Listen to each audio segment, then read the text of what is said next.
இன்னைக்கு என்ன நாள்னு கூட மறந்துட்டால. என்ன நாள்? நம்ம லவ் பண்ண புதுசுல என்னோட பர்த்டேக்கு நைட் 12 மணிக்கே விஷ் பண்ணோன்னு என் ஹாஸ்டல் வார்டன் கிட்டலாம் சண்டை போட்டேன்.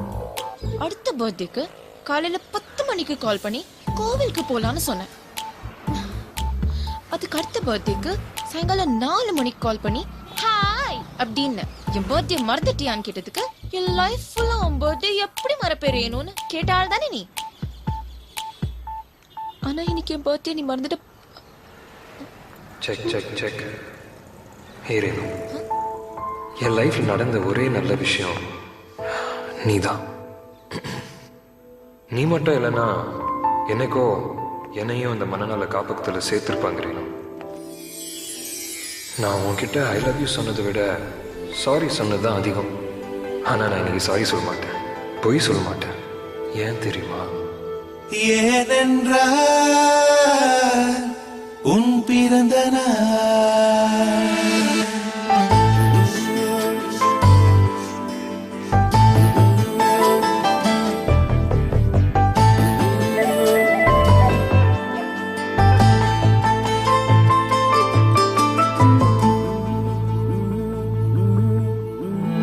உலக பூக்களின் வாசம் உனக்கு சிறை பிடிப்பேன்.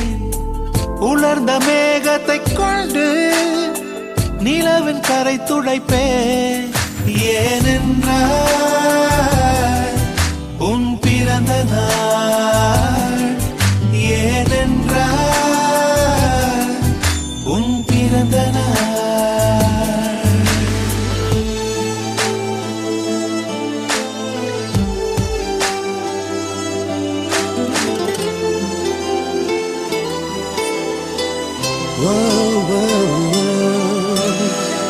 கிளை ஒன்றில் மேடை அமைத்து ஒளி வாங்கி கையில் கொடுத்து பறவைகளை பாடச் செய்வேன்.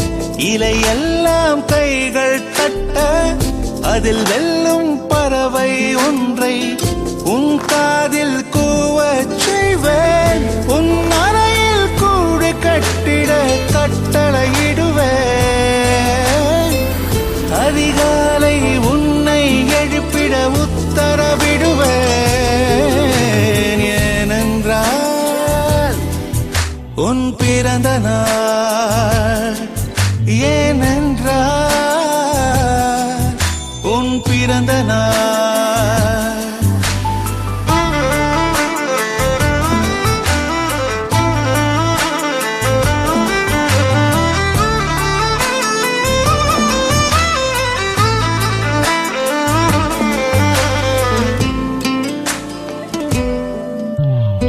மலையுச்சி எட்டி பனி கட்டி வெட்டி உன் குளியில் தொட்டியில் கொட்டி சூரியனை வெடிகட்டி பனியெல்லாம் முடுக்கிடுவேன். உன்னை அது குடிக்கத்தான் இதன் பார்த்து இறக்கிடுவேன். கண்ணில்லா பெண் மீன்கள் பிடித்து உன்னோடு நான் நீந்த விடுவேன். நீ குளித்து முடித்து துவட்டத்தான் என் காதல் மடித்து தந்திடுவேன். ஏனென்றால்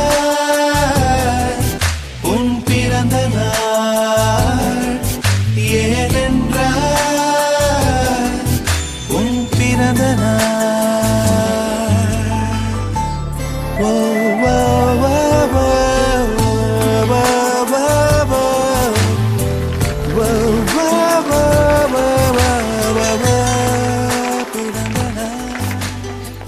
ரேணு, ரேணு என்னாச்சு ரேணு? Renu I'm impressed. என்னது? சாரி கேக்கல. ப்ளீஸ். என்ன அதிகமாட்டி அழ வச்சதும் நீதான், சிரிக்க வச்சதும் நீதான்.